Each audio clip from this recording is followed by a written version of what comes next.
99% of all marriage counseling, the problem boils down to the same thing. She doesn't feel she's getting, he doesn't feel he's being received. Romance is not optional. It is the very core of creation. God doesn't need anything, but he does need someone. That is the core and essence of intimacy. Welcome to the Jewish Marriage Podcast, your home for unique, insightful conversations about all things Jewish dating and marriage.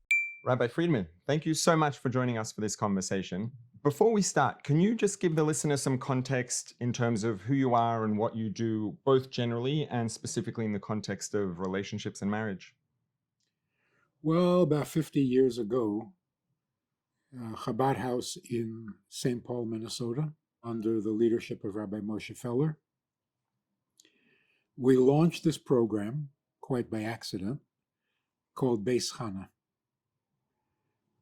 We just decided to invite some college women to spend their vacation time at the Chabad house. It was a large house, 30 rooms, and we had no idea what to expect, but 18 women showed up, demanding to know what is the purpose of life, because they were the disappointed and frustrated radical students of the SDS, students for, yeah. Those are the ones who were doing the sit-down protests on campuses, burning down campuses, trying to stop the Vietnam War. And it didn't work. They were frustrated. They were angry. And the flyer that invited them said, "Come learn the purpose of life." And they walked away. You know the purpose of life? What a claim, what an arrogant. Anyway, it became a phenomenon. It's been going on for 50 years now. Women from Yerushalayim came to St. Paul, Minnesota to learn Yiddishkeit. It was amazing, amazing.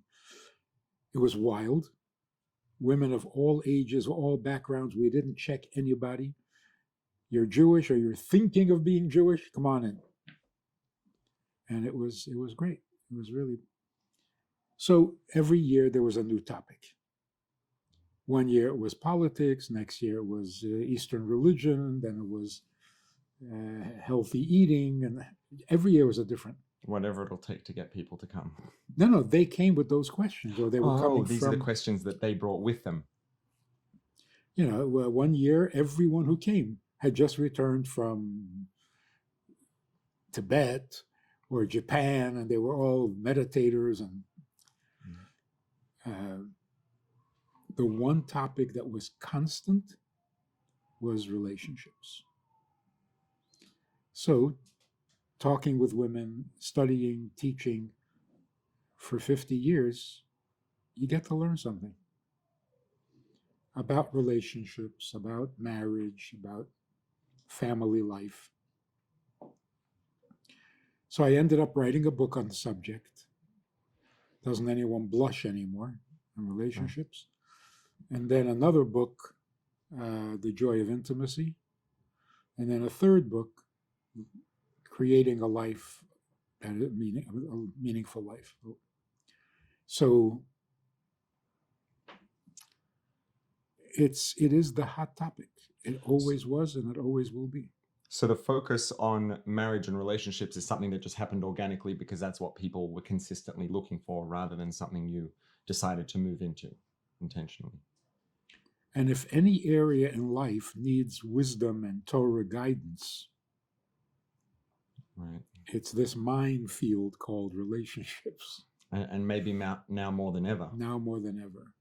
So last time we sat down with you and had a conversation about relationships and marriage, one of the video clips that was taken from that conversation went viral. It's 9 million plus views now.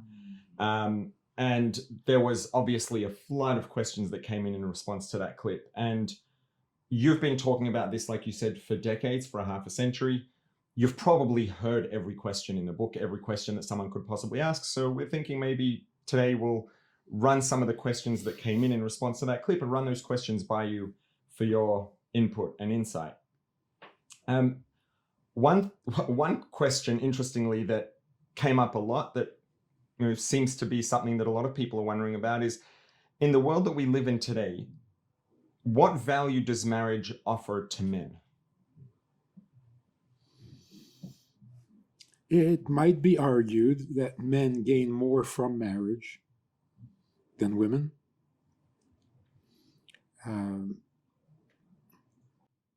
If we go by the principle of mashpia and mekabel, which means the giver and the receiver, the male being the giver, the woman being the receiver,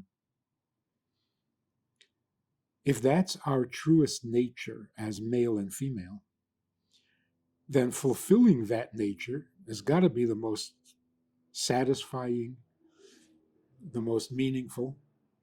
If that's the, let's say, the primary value, or the value that marriage offers, or that the greatest point of value perhaps that marriage offers to men, which it sounds like what you're saying is that men have an inherent natural need to provide, and then marriage gives them that context and framework in which they can provide for someone who's important to them and someone that they want to provide for.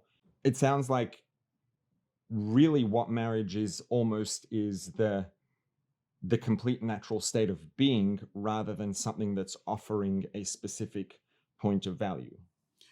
I guess this is exactly what it says in the Torah, that God created the first human being, both male and female. They were like two sides of a coin, like Siamese twins sharing a common spine. And then God divides them, separates them, and tells them to get married so that they can become one. That tells us a lot. Number one, purpose of marriage is to go back to our original nature before we got separated. We usually think the separation was an improvement because it's a little weird to think of back-to-back, male-female, like, what is that? So we think the operation was a vast improvement. And in some way it was, but it's not the natural state. The natural state is that a human being should be male and female. The reason God separated us is so that the oneness can be a matter of choice, by volition, and most romantically, that it can be face to face. The original oneness was back to back, inseparable, but not very romantic. No. Now that we're separated, when we come back together, which makes us a complete unit, it's face to face, it's intimate. We get to see each other, which means to get to know each other, which means to get intimate. So yes, that's going back to our truest nature. The thing is, in order to become one, male and female both have to dissolve into the relationship. But men dissolve differently than women, women differently than men. So the male has to dissolve into the relationship by giving himself completely, and the woman has to dissolve by receiving the male completely. So if there were two givers, there'd be nothing but conflict. If there were two receivers, there'd be nothing, period. Nothing would ever happen. You have to have a giver and a receiver, which is male and female. So should anyone ask, what is a woman? Maybe somebody might ask that question. If anyone should ask, what is a woman is a nurturer who can bring a potential life into fullness, nurture it into fullness. That is a woman. So the nurturing, would it be right to say then that nurturing happens in partnership with providing. So providing is, let's say, providing a raw material, providing something to work with, and then nurturing is taking that thing and making it into, bringing it to become the most valuable version of itself that it could be. Yes, yes. And that's why we think of nurturing as passive, because you don't really have to do anything to nurture. Women are nurturers, not dishwashers, not diaper changers. Their very essence is nurturing. A mother holds her child, the child is nurtured. A father holds the child is hugged. It's very different.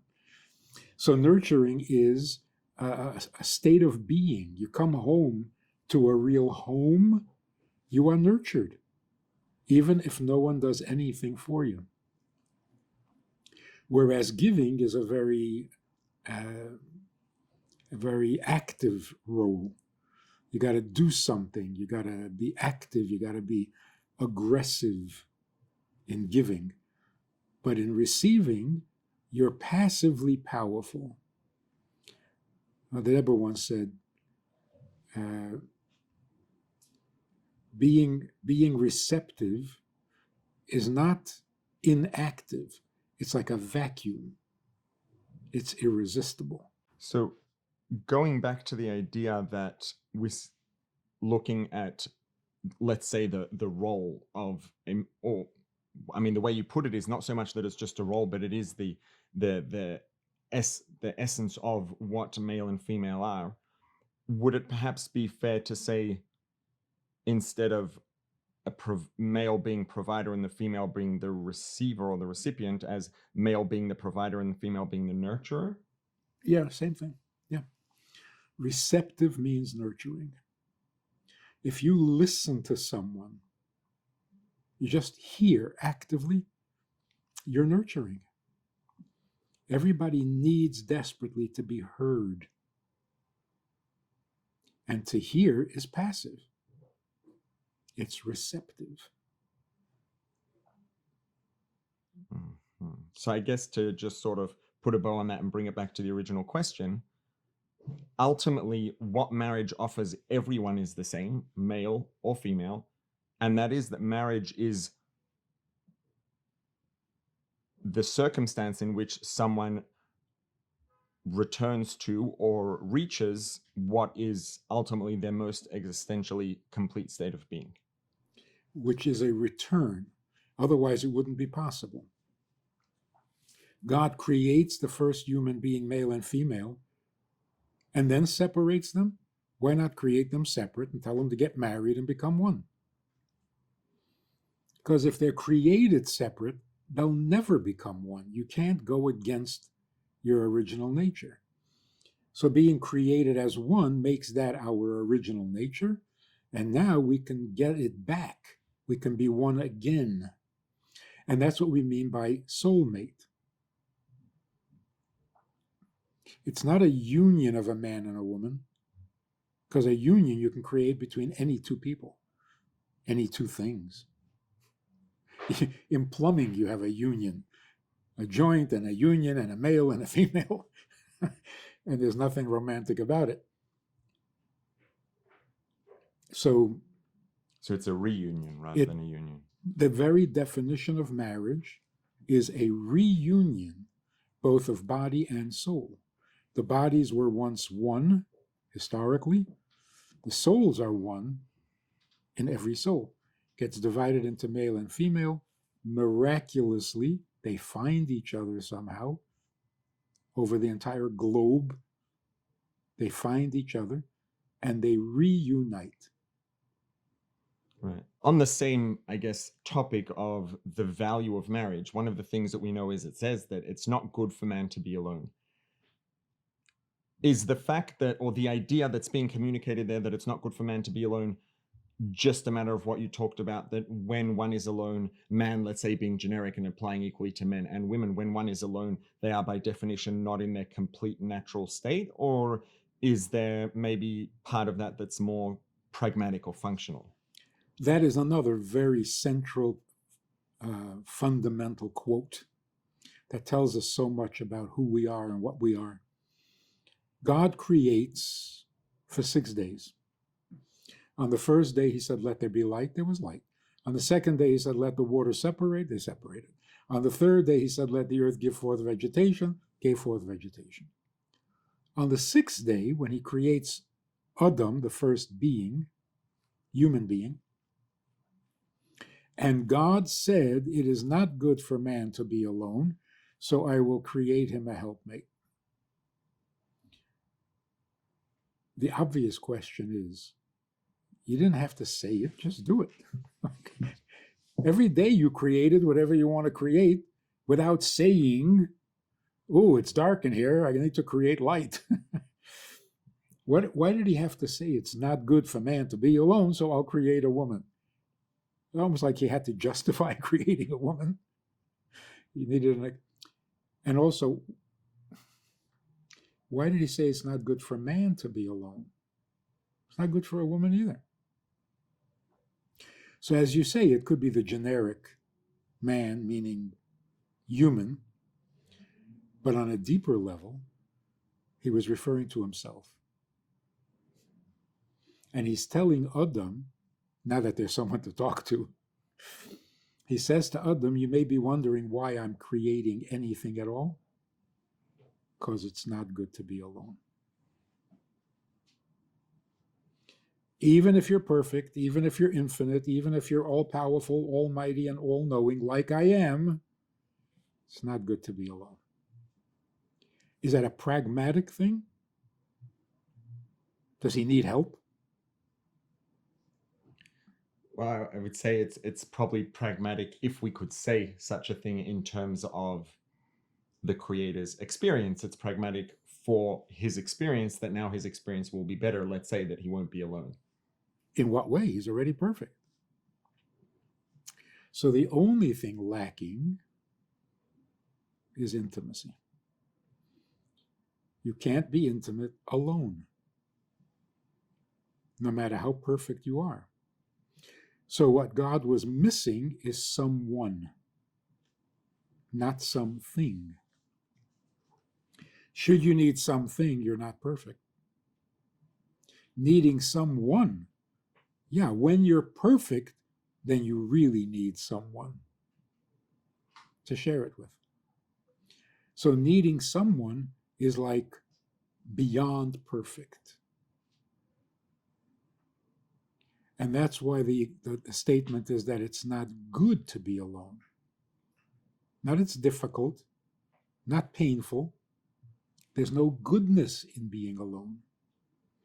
So imagine a human being is perfect, needs nobody, needs nothing. What's good about that? We use the word good carelessly. Oh yeah, very good to be independent. No, not good, just pragmatic. But there's nothing good about it. So God is saying, the reason I'm creating is because, as perfect as I am, being just me is not acceptable. And now I'm going to give you that same instinct, because you're created in my image, and you also will feel a need to have someone other than yourself in your life. So I'll create you a helpmate too. That is so romantic and yet indispensable. Romance is not optional. It is the very core of creation. God created because being alone, which he was, is not godly. So when we get married, we are imitating God by not wanting to be alone, only because it's not good, not because it's hard. Mm-hmm. So in terms of this, let's say, aspect of marriage that we're talking about, or a relationship, it's not so much that there's an imperfection that's being resolved. It's about the fact that everything that a person is now actually can be expressed and have a meaning when it's being shared with someone other than themselves. Which leads us to another conclusion. If God doesn't need anything, but he does need someone. So let's say God needs me. What does he need from me? He doesn't need anything, so he doesn't need anything from me. So what does he need? Just to have me by his side, so that he's not alone. That is the core and essence of intimacy. We spoke about this last time, I think. Intimacy means I don't need anything from you, and I'm not in love with any part of you. It's you. That's called intimate. Intimate means put all things aside, and there's just us, with no thing coming between us. That is true intimacy. God doesn't need us for something. He just needs us. We're not a means to an end. And that's why marrying for love makes me a means to an end. If you want love and you marry me to get love, then it's not about me, it's about the love. I'm just a means. That's not a marriage. The same would be true, I guess, even about loneliness. If someone's looking for a relationship because they feel lonely, if that's the entirety of what they're looking for or why they're looking for it, ultimately you're saying it's the same thing. They're looking to solve a problem and they're trying to find someone who's going to solve the problem for them. Right. And that's a very insightful observation, because there's a difference between lonely and alone. Lonely means you're not perfect. You have a need in you to be satisfied. Not wanting to be alone means you have a need for something other than you, someone other than you. So if I marry because I want my wife in my life, if I don't have her, what am I missing? I'm not missing anything. She's missing in my life. It's really about her, not about some service or some favor or some assistance. It's her. In the same way that God wants us without condition. So it's not God wants me to keep Shabbos. No, God wants me, whether I'm keeping Shabbos or not. It's just that because he wants me with him, not against him. So when he's keeping Shabbos and I'm not keeping Shabbos, it's a frustration, because he wants me at his side. During the week he creates, during the week we create. We're with him side by side. On Shabbos he rests, we rest with him. He hates pork, we hate it with him. So all the mitzvahs are simply keeping in step with him. So if you're religious and you're sitting at the table observing Shabbos and having your Shabbos meal, and your child doesn't want to come to the table, what are you upset about? The absence of a Shabbos observer, or your kid is not with you at the table? Huge difference. So there's this great line from this popular song, Piano Man. It's a bar scene, and one of the lines is, they're sharing a drink they call loneliness, but it's better than drinking alone. Loneliness, you share. Two lonely people get together, they're not lonely. But then they go home and they're alone. Now, loneliness, we understand why it's painful, unpleasant, whatever. What is wrong with being alone? Why is everybody saying, just leave me alone? So really, in a sense, what you're saying is, well, it seems that perhaps what you're saying is there isn't necessarily anything wrong with being alone per se. It's just missing perhaps the thing that brings meaning and value and fulfillment to everything that the person is. The thing that brings me to something more than me. Right. So it's a divine instinct, not a human instinct. Human beings would rather be alone. Just leave me alone. If I need something, I'll call you. Right. But don't call me. Right? That would be the human instinct. The divine instinct in us, which we're mimicking God, is no, just me does not compute. And we don't know why.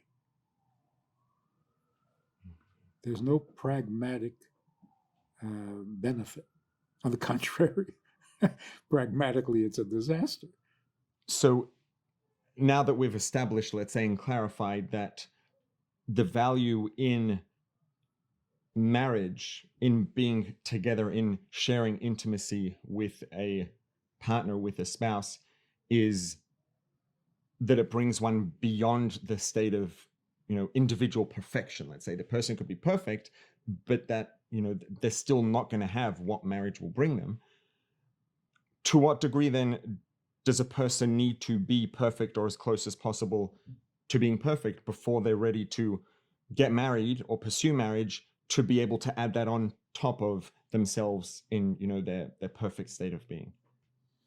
Well, ideally, they should be perfect in the literal sense of the word. Good luck with that. Right. Responding perfectly to every situation, properly, exactly, correctly, proportionately. Okay, in this case, perfection means I don't want to have more of me anymore. Enough about me. So in that sense, I'm done with myself. Now I'm ready for someone else in my life. But as long as I'm still working on myself, there's no room for another person. And I say, if you wake up in the morning and you look in the mirror and you're fascinated by what you see, you're not ready to get married. But if you look in the mirror and you say, what, you again? It's time to get married. So to sort of come at that very practically, right? I see for sure the inspiration in that a person who, let's say, wants to get married feels like they should pursue a relationship or is in a relationship and they want to do it correctly. Obviously, it sounds like what you're saying is that a real foundational aspect of a proper, fulfilling relationship is that it's not about oneself, it's about the spouse, the partner. That being said, practically speaking, does a person who, let's say, wakes up in the morning and looks in the mirror and is fascinated by what they see, or a person who's still feels like they've got a long way to go in terms of their personal development or whatever it is, that therefore they actually shouldn't pursue a relationship, they shouldn't look to get married? Yeah. It's not fair to the other partner. It's something like this. When we're dating, for the purpose of marriage, not what's going on today. The social system of today is toxic and destructive. I think everybody will agree to that. Dating, living together, premarital sex, it's never about the other person. It's always about myself. What I'm feeling, what I want, what I like, what I enjoy. Marriage means it's about the other person, right? So here's how dating is supposed to work. I go out and I meet a girl. What am I looking for? What do I need to know? In modern setting, I go out with someone to find out whether she is the most beautiful, the most intelligent, the most entertaining, the most exciting, the most. That is so unnatural that it is actually harmful. When you're dating and you're thinking marriage, you're not looking for a trophy. You're not looking for the greatest experience, for mind-blowing sex. You're looking for someone that will be a permanent part of your life.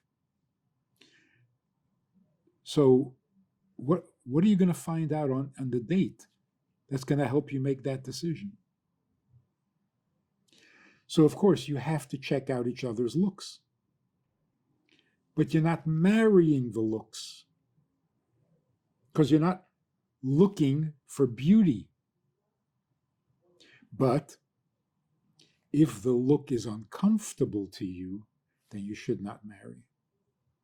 So dating means I want to check it out to see if her looks are comfortable for me, if her personality is comfortable, if her body language is comfortable, not if she's the greatest and the best, but that it suits me. And then it's not a contest. You're not going to have a society or a community in where there's one very good-looking girl, and that's all any of the guys want or are looking for, and they're competing for her attention. That is such an unhealthy society. One other thing. If you're really thinking about marriage, take this very seriously. Imagine a woman gets married, and they've been married for, 35 years. She's now 50 years old. Her husband comes home and says, "We just hired a new secretary at the office. She's gorgeous." I say this to a group of women, and they all go, "Oh my God." What? What's wrong with a gorgeous secretary? Why is that a threat to the wife? And if it is a threat to the wife, what kind of life is she living? This is cruel and unusual punishment, that a 50-year-old has to be competing with a 20-year-old. It's cruel. It's an unlivable lifestyle. If the husband hires a beautiful secretary, the wife should say, "Oh, great, it's good for the business," and not feel threatened at all. That's called a marriage. That's called intimacy. That's called a family and a home. But if she has to compete with every 20-year-old, she doesn't have a life worth living. Every time he walks out the door, she has to be anxious. That's horrible. So the entire system of modern dating and marriage, it's nasty. So what brings that kind of comfort? So let's go back to the dating. If the woman is going to surrender herself to a man and accept him, nurture him, absorb him into her entire being, she has to trust him 1,000%. He has to be reliable beyond a shadow of a doubt. Otherwise, she will not completely surrender and feel frustrated because a nurturer does surrender. She won't feel comfortable because she doesn't feel like a full woman. He'll feel that discomfort. It'll emasculate him because she's not really there for him, like a student who's not really listening to what you're saying, and it emasculates the teacher. The whole thing doesn't work. Men have to be much more reliable than they are. And the reason they're not reliable is not because they're nasty, but because this lifestyle has emasculated men. It's just not a healthy system. The way Judaism sees it, the way the Torah tells it, it's heavenly,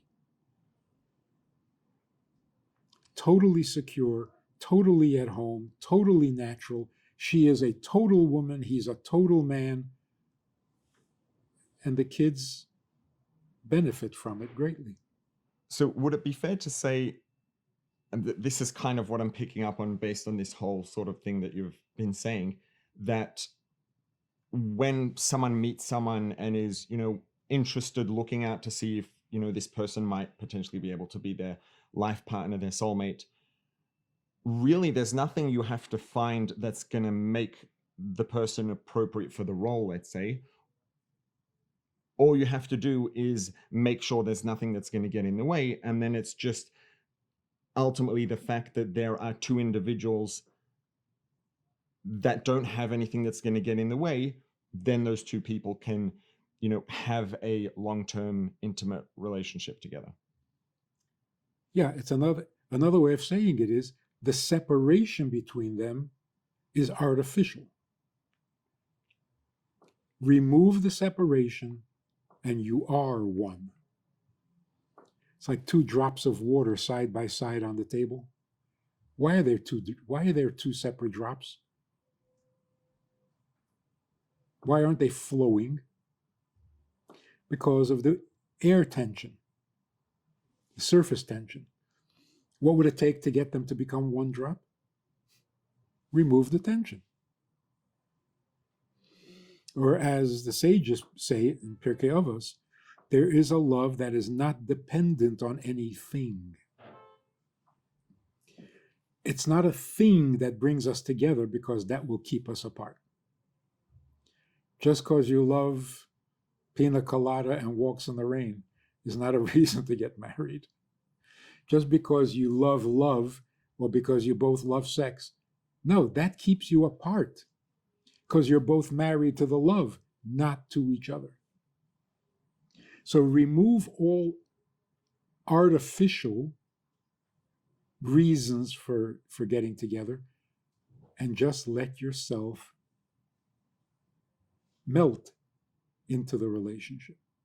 But practically, how does that leave room for, let's say, things that we're talking about that are not, superficial and external, but say something along the lines of a person's deep values, right? It's when you meet someone, let's say, and you find that your deepest values are very much aligned, is all that boils down to really just saying, well, our values are not misaligned and therefore we can, have a relationship, we can have intimacy together? Or is there something about the values and the commonality and shared values that they have that is of value and something that contributes to the relationship rather than just not taking away from it?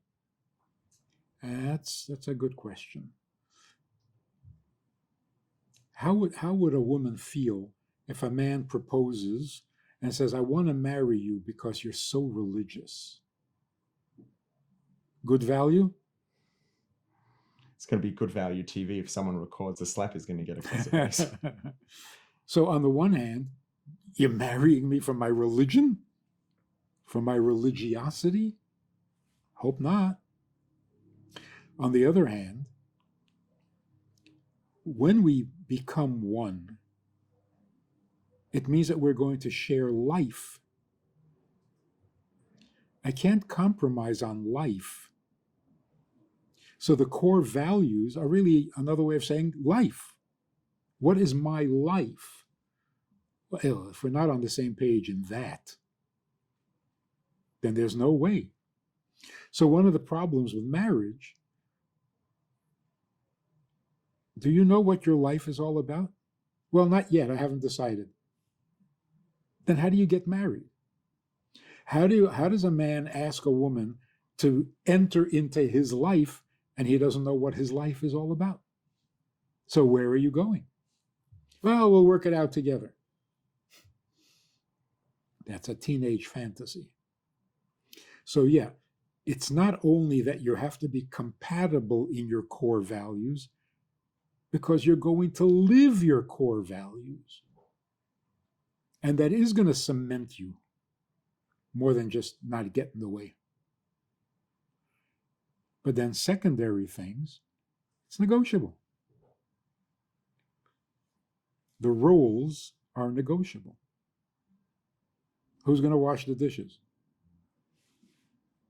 Work it out.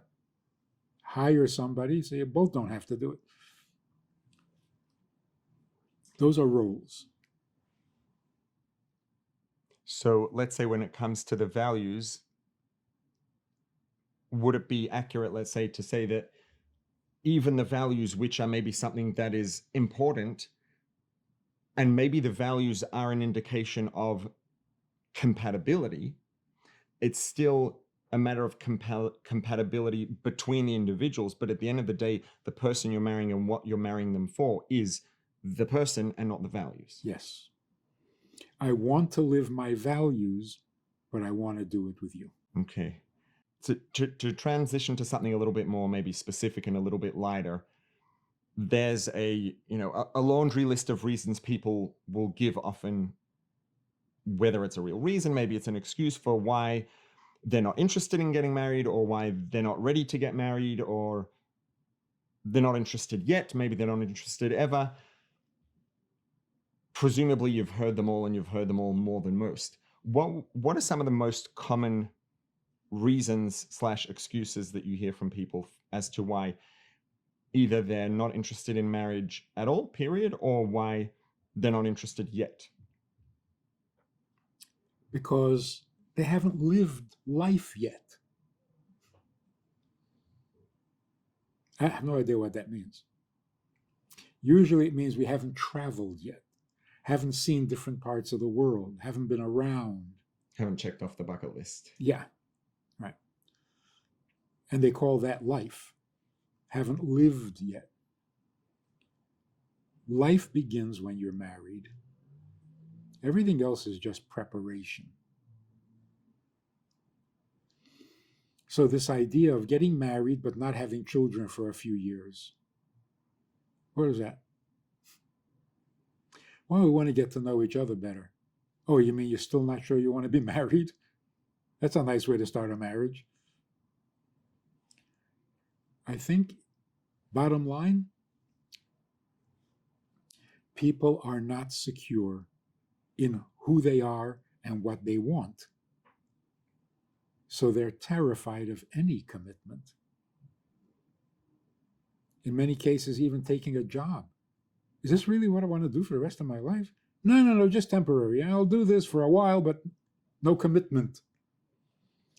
Commitment comes from security. When you're not secure, it's hard to make a commitment. If you don't know what you're going to be 10 years from now, how do you know what to do to get there? You don't know where there is. So we've basically been denied the most fundamental parts of life. You can be anything you want. That is a horrible statement. Horribly destructive. When you tell a child, oh, you can be anything you want. Well, first of all, it's not true. Second of all, if I can be anything I want, that's too hard a choice for me to make. Just get lost. Too many options. It's like a kid in a toy store. What toy do you want? Don't make me crazy. I want them all. So it's a horrible thing to say. You don't want to be anything or everything. You want to be what God created you to be. That's called purpose. That's called meaning. Everything else is just experimental. So could you say that all of this sort of boils down to, in a sense, the fact that if someone doesn't see the value in marriage, someone isn't interested in pursuing marriage, what that means is that they have let's say, a severe misalignment in their perception of Reality. values. Reality. You're out of touch with reality.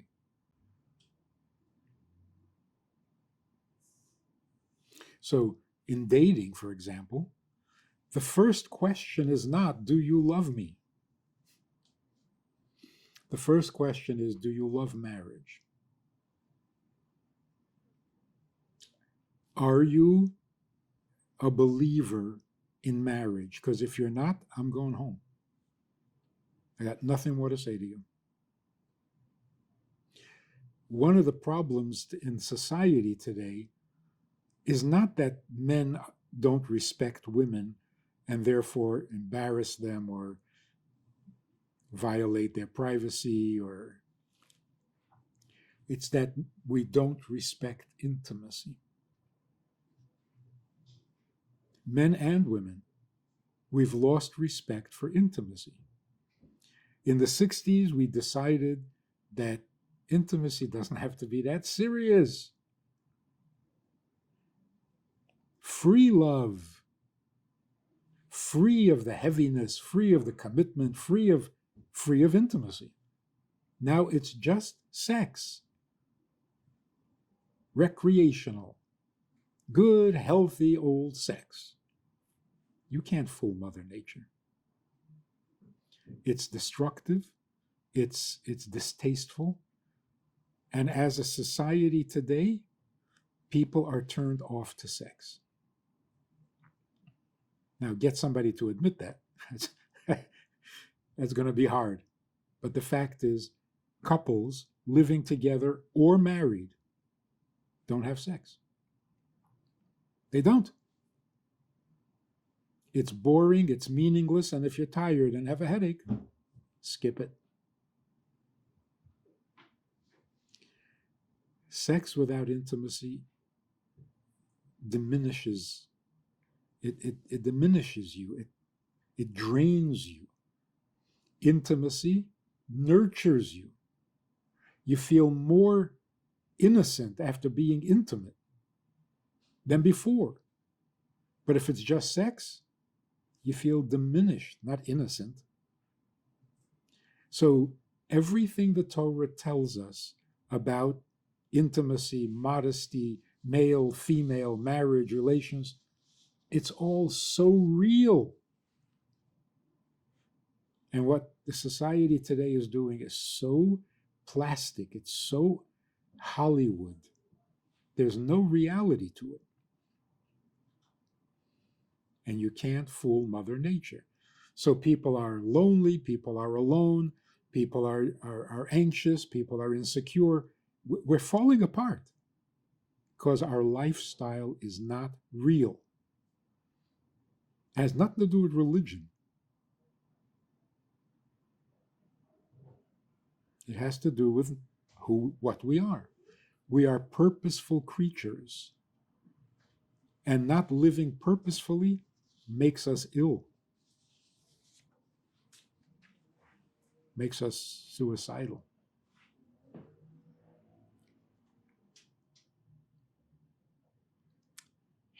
One last question before we tie up. This is a statement that there are many variations of around, but people will say behind every great man is a great woman. Is that a platitude? Is that something people say to get themselves off the hook when they feel under pressure? Is that something that's maybe truly fundamental and profoundly true?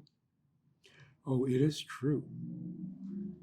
I don't know if you call it great, a great woman, a woman. Doesn't need to be qualified. Behind every accomplished man, there is a woman. Because the woman gives balance, gives ballast to a person's life. Nurtures. What is that expression for men? Sowing their wild oats. That's what a man would do his entire life if it wasn't for a woman. If it wasn't for a woman who's nurturing him. If there's no woman in his life, The woman. the woman. then he's just going to scatter his energy and dissipate and turn to nothing, even if he's got great talents. Giving without receiving is chaos. If you're giving, but there's no one there to really get it, it's chaos. That's the world of Tohu and darkness before God said, let there be light. The world was chaotic because there was no giving and there was no receiving. So is that statement truer, let's say, in that form for behind every, I like the way you word it, said behind every accomplished man is a woman, is the woman in his life, let's say. Is that true specifically in that direction more so than for every fulfilled, accomplished, whatever you want to call it, woman, or that together with every fulfilled, accomplished woman, however you would word it specifically, there is the man in her life? It's just that men are a little more vulnerable, surprisingly.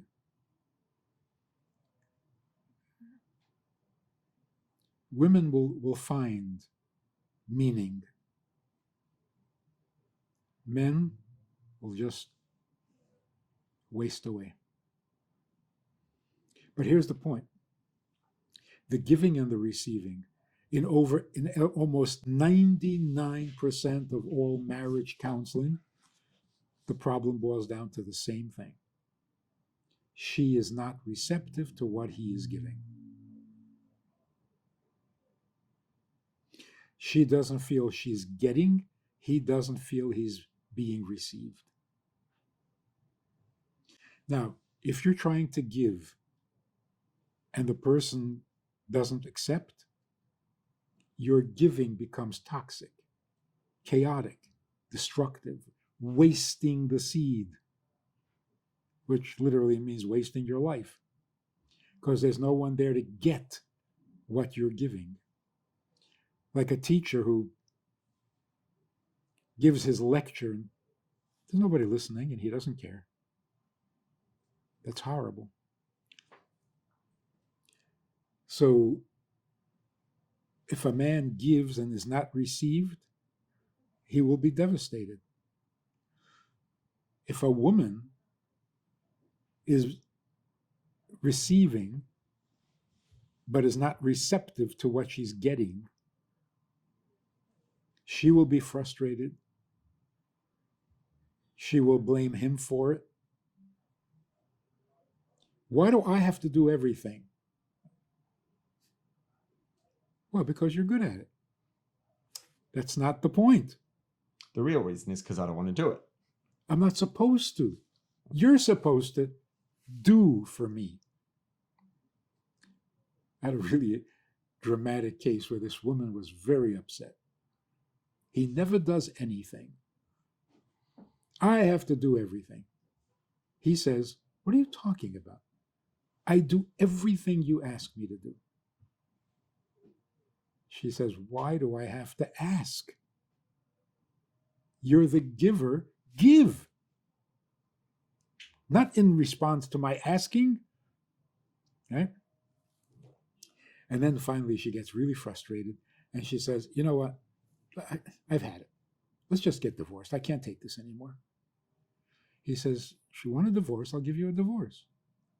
And she looks at me and says, you see? He doesn't know what he's doing wrong. He's being accommodating. He's being respectful. If you want a divorce, I won't hold you. I'll give you the. You're not even going to fight for me. You're not even going to try. You're not even.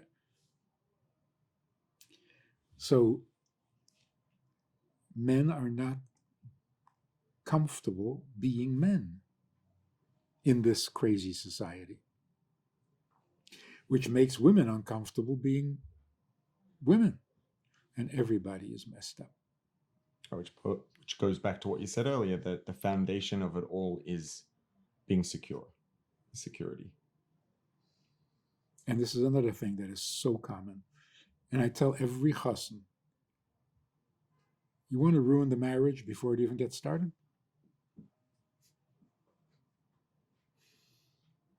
Come home from the wedding night. You come home and you say to your bride, to your wife, so what do you want to do now? You're finished. You're finished.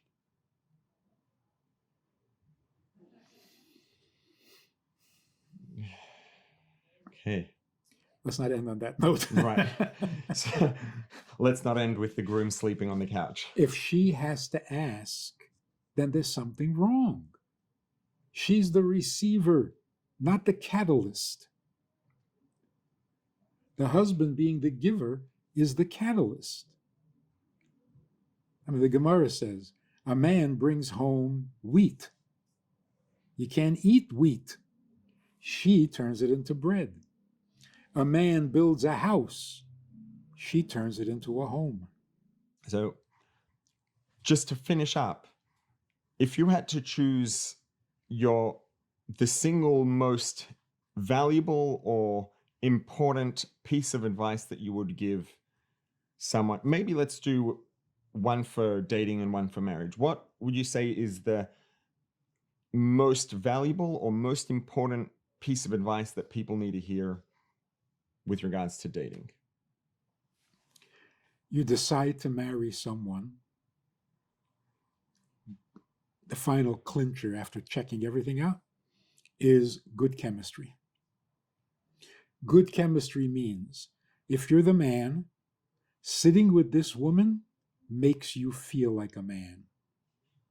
Not you're in love with her. She makes you feel good being a man, being you. He makes her feel like a woman. That's good chemistry. What does that mean? He feels like, I want to take care of her for the rest of my life. And she feels, I trust him completely. I'll follow him to the ends of the world. If anything makes you uncomfortable, don't marry him or her. Even if it's embarrassing. I'm ashamed to say I don't like him because he's got a mannerism that annoys me. I know it's petty. Don't marry him. If anything disturbs you when you're dating, it'll disturb you more when you're married. On the other hand, if a guy has a glaring defect, but it doesn't bother you, marry him. That's dating. In marriage, the thing that keeps a couple together is not love and not money and not commitment and not vows, which is the silliest thing in the world. You promise things you know you can't keep. It's a joke. What keeps a marriage together is respect. You like each other. You're comfortable with each other. You marry each other. What goes wrong? All of a sudden, you're not the person I want? Because you lost respect. And the only way to maintain respect is by maintaining your dignity.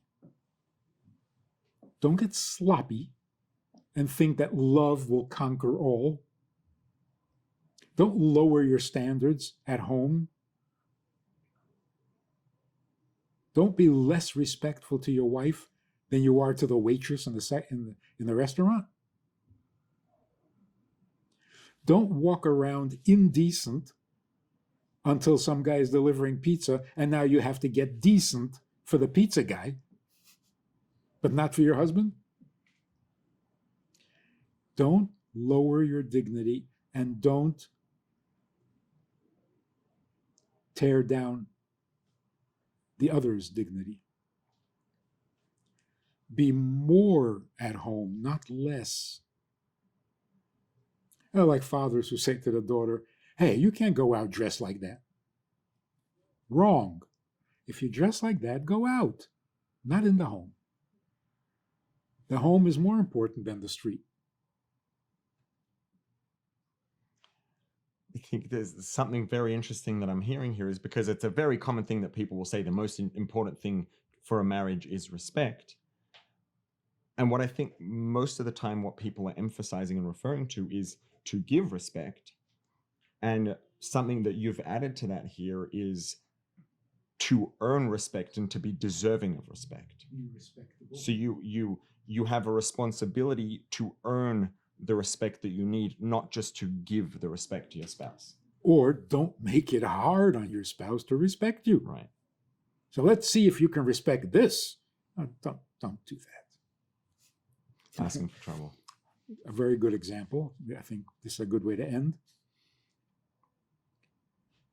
My father never used my mother's name.